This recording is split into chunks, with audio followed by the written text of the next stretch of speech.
So this is kind of a two for the price of one session. It's a bit of a buy one, get one free promotion because I'm going to present on two different Blake-related projects and then open it up for discussion. I'm excited to talk about any of this that might strike a chord. And as Sibylla was saying, the first topic has to do with Blake's place in the work of anthropologist Gregory Bateson. And this is material from my new book project, Bateson's Alphabet, which is all online, all free. And you'll see a little bit why the online format is useful for this. So first, a little bit about Bateson.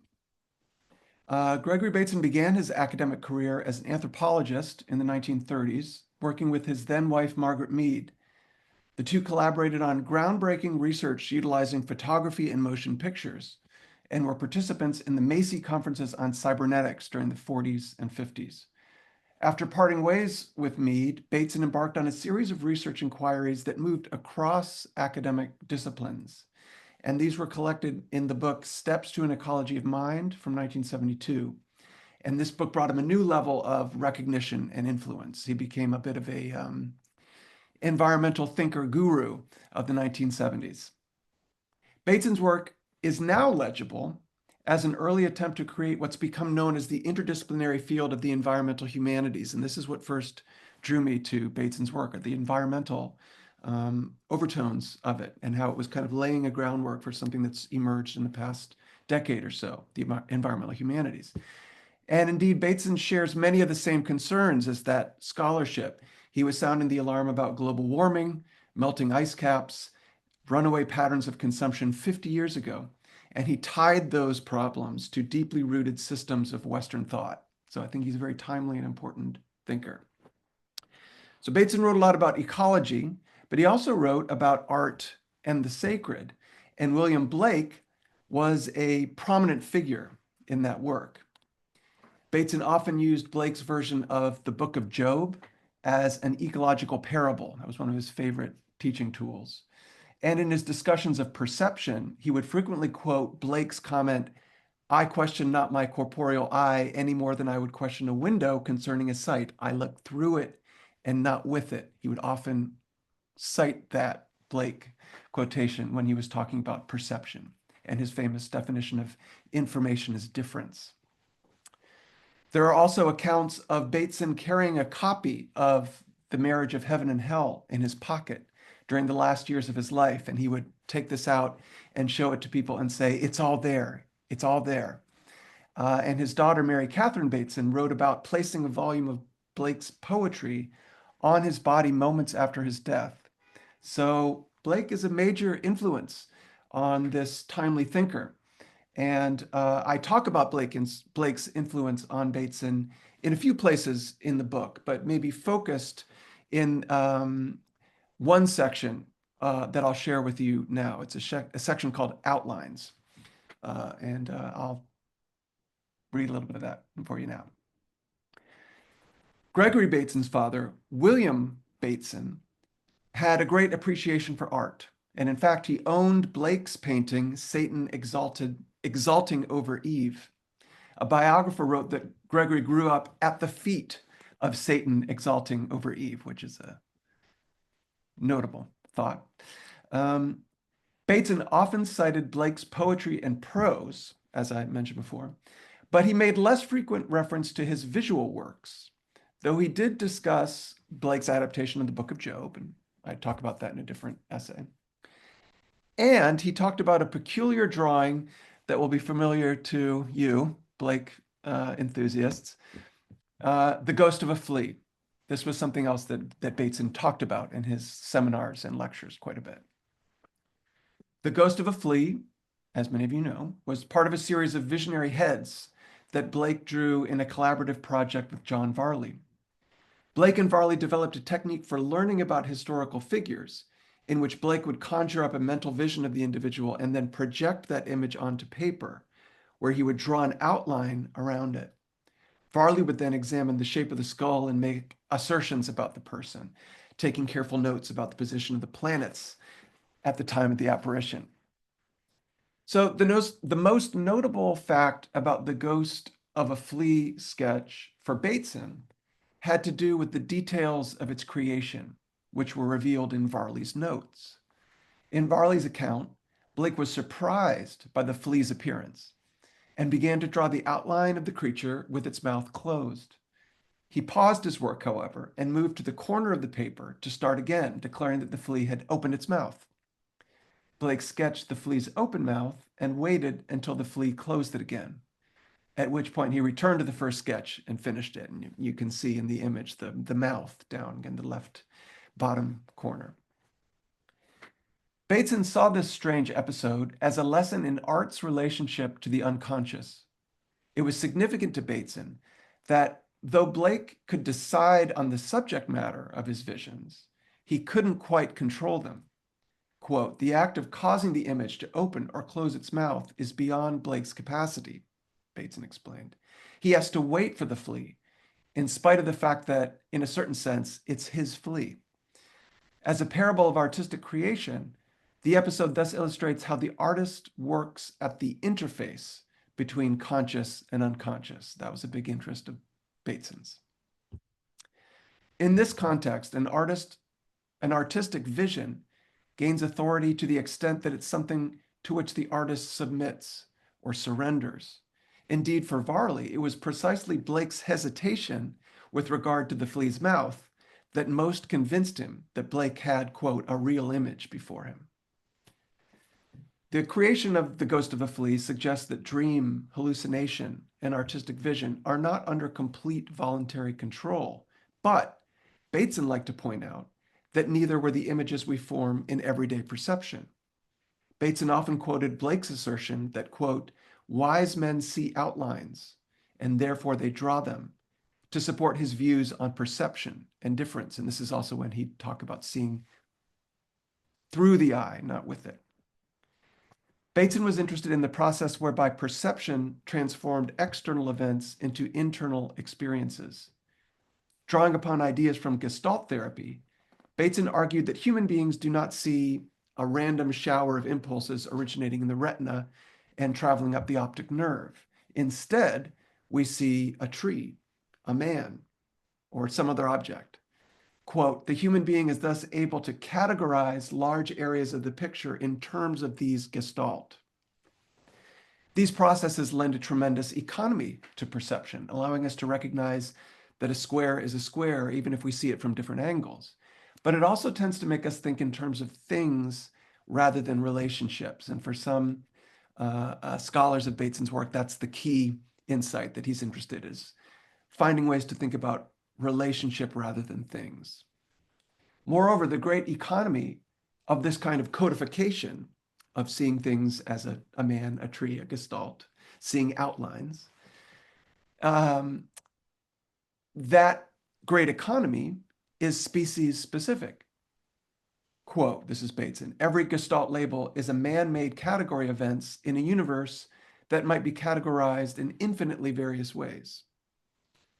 Bringing the discussion back to Blake, Bateson stated that if you can detect difference, then you can see or receive news of outlines. So that's his definition of information, seeing news of outlines, drawing upon Blake. And really, Bateson says, you live in a world of outline drawings, and you create the corporeal world, as Blake called it, to fill in between the outlines. To quote Blake, "Nature has no outline, but imagination has." So that quote, that way of thinking about outlines, became useful for Bateson in his thinking about perception. There's one other aspect of The Ghost of the Flea that's worth mentioning, maybe particularly for me since I'm a media historian. The Ghost of the Flea is a kind of proto-cinema. Note that Blake's mental image of the flea is a moving image that he projects onto a blank screen to create a multi-frame representation that kind of resembles a flip book or thaumatrope. Here you can see on the image the two moments in time that are presented on the same frame. In fact, Blake's process bears a resemblance to the animation technique of rotoscoping, in which live action film footage is projected frame by frame onto a transparent drawing board where animators trace the outlines of the figure to provide a sense of realistic movement. The rotoscope was invented by the animators Max and Dave Fleischer and popularized by their Coco the Clown and Betty Boop cartoons. There's an uncanny quality to rotoscoped figures that results from the way in which the technique confuses photography and animation. It's as if the animated image is haunted by the unseen photographic body behind it. The Ghost of a Flea is a worthy predecessor to rotoscoping, I think, with its strange combination of spirit vision and drawn document. Returning to Bateson's analysis of The Ghost of a Flea, perhaps the uncanny effect of rotoscoped images is tied in a way to how they make visible a troubling aspect of our own perception, our unconscious habit of living in a world of outline drawings. And you might have noticed that using morphing software, I attempted to recreate the moving mental image that haunts Blake's sketch. So I made this little GIF where you see the ghost of the flea opening and closing his mouth. So this GIF is part of Bateson's alphabet, and that is a fully online hyperlinked book. So you can click through these short essays and move kind of on your own volition from topic to topic. And the fact that it's fully online and also free, downloadable, means that I can include many color images and GIFs like the Ghost of the Flea. So that was exciting for me. And in fact, multimedia or multimodal publishing is something I'm very interested in. And the second project I want to share with you is a videographic essay that will be published in the next week or so on this online journal. And actually, videography, the videographic essay, is a method that's really having a bit of a heyday in my world of media studies. So there are kind of it's an international community of people doing videographic publications and all kinds of peer-reviewed online journals and books coming out in this form. So it's an exciting new method that I've been exploring myself. So this project is going to come out on this online journal.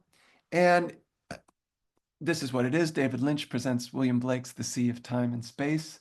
And this project was inspired both by my deepening interest in Blake as a spinoff of the Bateson project, and by a class that I've taught for many years on the director, David Lynch, who sadly just passed away.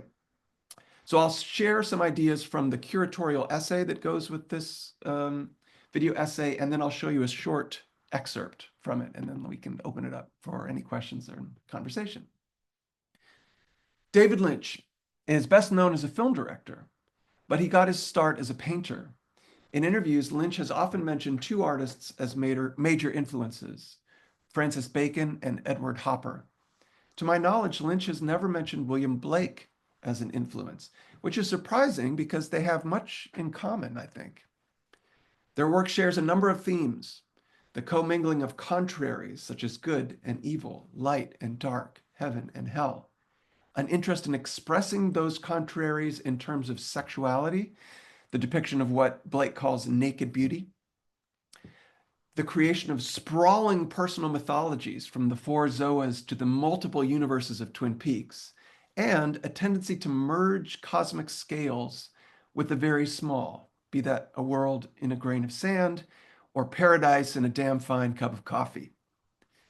Their careers as working artists also bear some notable similarities. They're both multimedia artists who work in popular forums, printing or network television, and they both embody a maverick or outsider position in relation to their art worlds.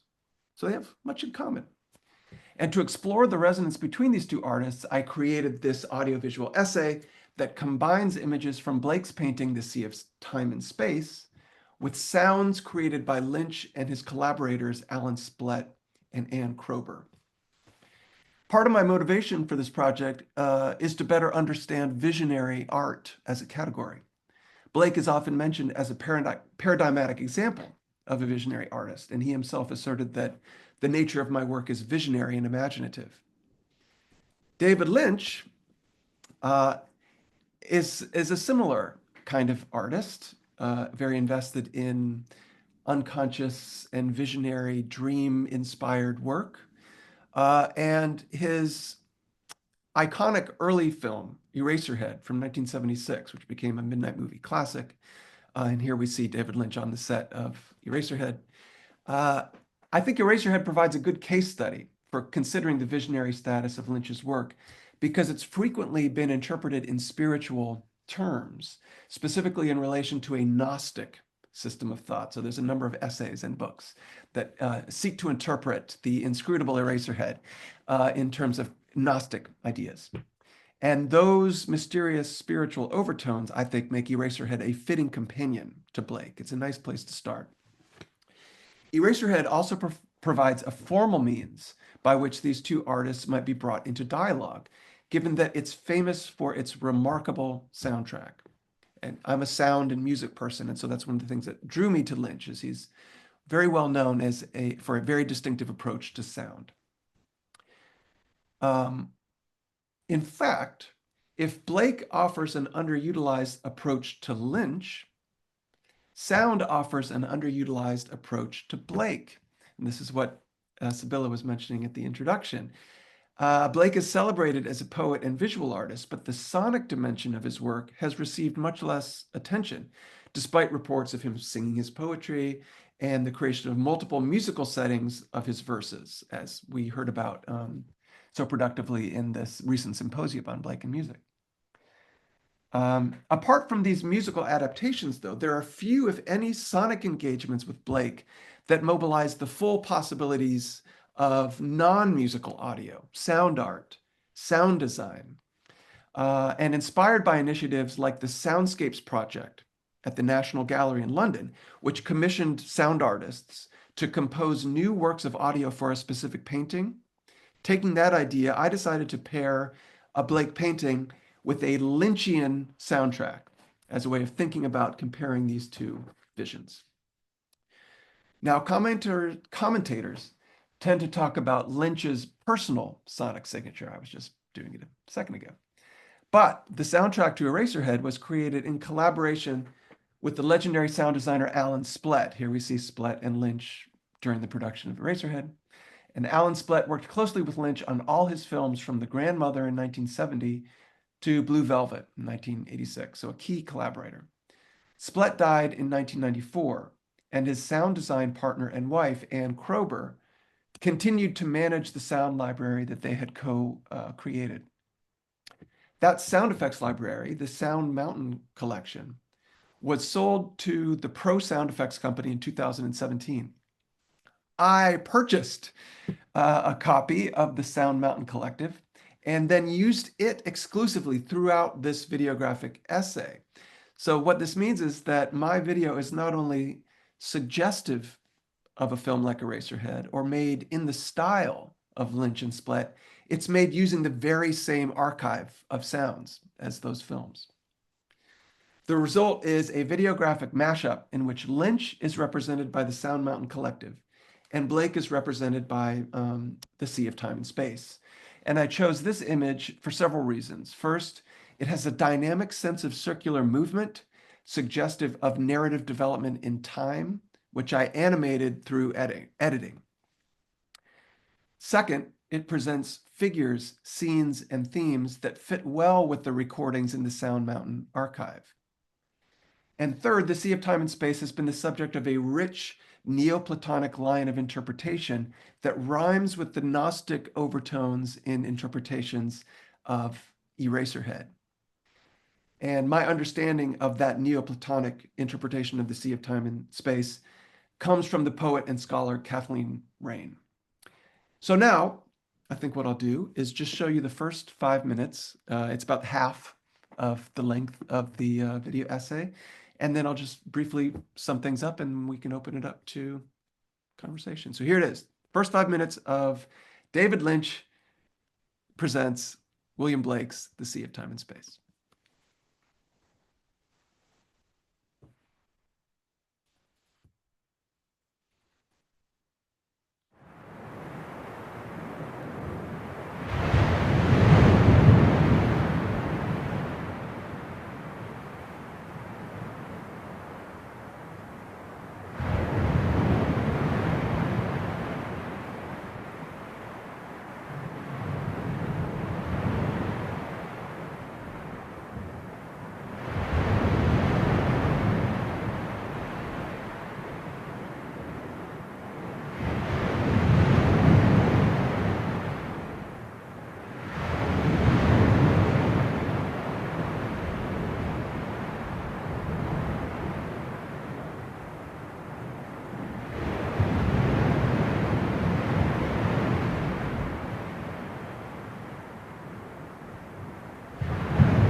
no spoilers. You have to watch the end to see how it turns out.